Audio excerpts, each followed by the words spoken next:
জামিন পেলেন সুজয় কৃষ্ণ ভদ্র। কালীঘাটের কাকু ওরফে সুজয় কৃষ্ণ ভদ্র তিনি জামিন পেয়েছেন বলে জানা যাচ্ছে।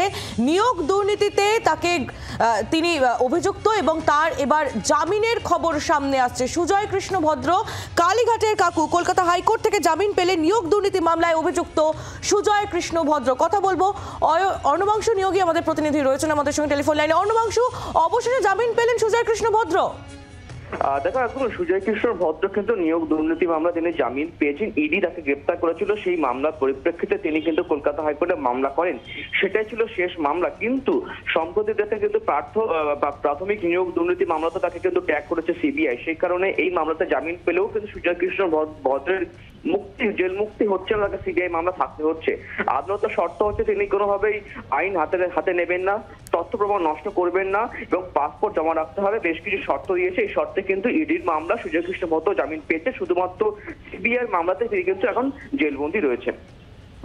সঙ্গে থাকো অর্ণবাংশু। কলকাতা হাইকোর্ট থেকে জামিন পেলেন নিয়োগ দুর্নীতি মামলায় অভিযুক্ত সুজয় কৃষ্ণ ভদ্র। ইডি মামলায় জামিন পেলেন তিনি। জামিনের আবেদন মঞ্জুর করলেন বিচারপতি শুভ্রা ঘোষ।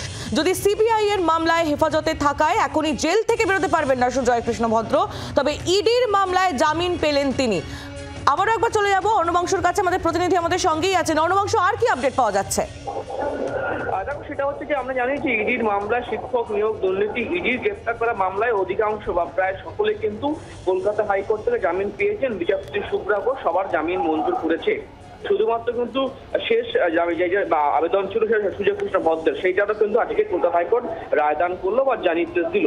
সুজয় কৃষ্ণ ভদ্রকে জামিন দেওয়া হয়েছে। নথি বিকৃত করবেন না, নিম্ন আদালতের জুরিসডিকশনের বাইরে তিনি যাবেন না এবং নিম্ন আদালতের শুনানির দিন হাজিরা দিতে হবে, এই শর্ত দেওয়া হয়েছে। পাসপোর্ট জমা রাখতে হবে। কিন্তু সুজয় কৃষ্ণ ভদ্রকে আমরা সম্প্রতি দেখলাম যে সিবিআই তারা বলছে যে তার কিন্তু অন্য মামলায় তার অংশ রয়েছে বা যোগ রয়েছে, এটা প্রাথমিক নিয়োগ দুর্নীতি মামলায়। সেই কারণে তারা ইনভেস্টিগেশন করছে, তাকে কিন্তু অলরেডি স্টোন অ্যারেস্ট করা রয়েছে এবং সেই মামলাতেও কিন্তু তারা সেই অগ্রিম জামিন চেয়ে একটি মামলা কলকাতা হাইকোর্টে মামলা দায়ের করেছেন। সেই মামলাটি এখন বিচারাধীন। এখন কলকাতা হাইকোর্ট সেই মামলা বিচার করে যদি তাকে অগ্রিম জামিন দিয়ে দেয় তাহলে কিন্তু তার জেল মুক্তি ঘটে যাবে। আর যদি সেই জামিনের আবেদন নাম মঞ্জুর হয় তাহলে কিন্তু সিবিআই সাথে অ্যারেস্ট হতে পারে কালীঘাটে কাকুকে। সঙ্গে থাকো অর্ণবাংশু। কলকাতা হাইকোর্ট থেকে জামিন পেলেন নিয়োগ দুর্নীতি মামলায় অভিযুক্ত সুজয় কৃষ্ণ ভদ্র। ইডির মামলায় জামিন পেলেন সুজয় কৃষ্ণ। জামিনের আবেদন মঞ্জুর করলেন বিচারপতি শুভ্রা ঘোষ। যদিও সিবিআই এর মামলায় হেফাজতে থাকায় এখনই জেল মুক্তি হচ্ছে না সুজয় কৃষ্ণ ভদ্রের। এবং আরও যে আপডেট পাওয়া যাচ্ছে, একাধিক শর্ত তাকে দেওয়া হয়েছে। নিম্ন আদালতে এলাকা ছাড়তে তিনি পারবেন না, এর পাশাপাশি পাসপোর্ট তাকে জমা রাখতে হবে, কোনো নথি তিনি বিকৃত করতে পারবেন না এবং নিম্ন আদালতের অনুমতি ছাড়া ফোন নম্বর বদল করতে পারবেন না কালীঘাটের কাকু। আরও একবার চলে যাব অর্ণবাংশু নিয়োগী আমাদের প্রতিনিধি রয়েছেন আমাদের সঙ্গে। অর্ণবাংশু, সিবিআই এর মামলায় হেফাজতে রয়েছেন এখনো সুজয় কৃষ্ণ ভদ্র। এই যে প্রসেসটা, এটা যদি আরো একবার একটু আমাদের পরিষ্কার করো। দেখো, সুজয় কৃষ্ণ ভদ্র কিন্তু এখন বলতে গেলে কিন্তু একটা এমন পজিশনে রয়েছেন, সেটা কিন্তু তিনি সিবিআই হাতে গ্রেপ্তার নন সেটা কিন্তু একটা প্রশ্ন চিহ্নের মুখে দাঁড়িয়ে আছে। কারণ আমরা জানি যে কলকাতা হাইকোর্টে সম্প্রতি ডিভিশন বেঞ্চ প্রশ্ন তুলেছিল সিবিআই কে, বা সিবিআই যে তদন্তকারী অফিসার তাকে হলফনামা দিতে বলা হয়েছিল যে কেন যখন নিম্ন আদালত যে প্রোডাকশন অফ ওয়ারেন্ট ইস্যু করেছে তারপরে কেন সিবিআই আইও তিনি শোন অ্যারেস্টে প্রেয়ার দিয়েছেন। এই দ্বিচারিতা বা কেন তারা করলো, এই ভূমিকাটা আদালত চেয়েছে।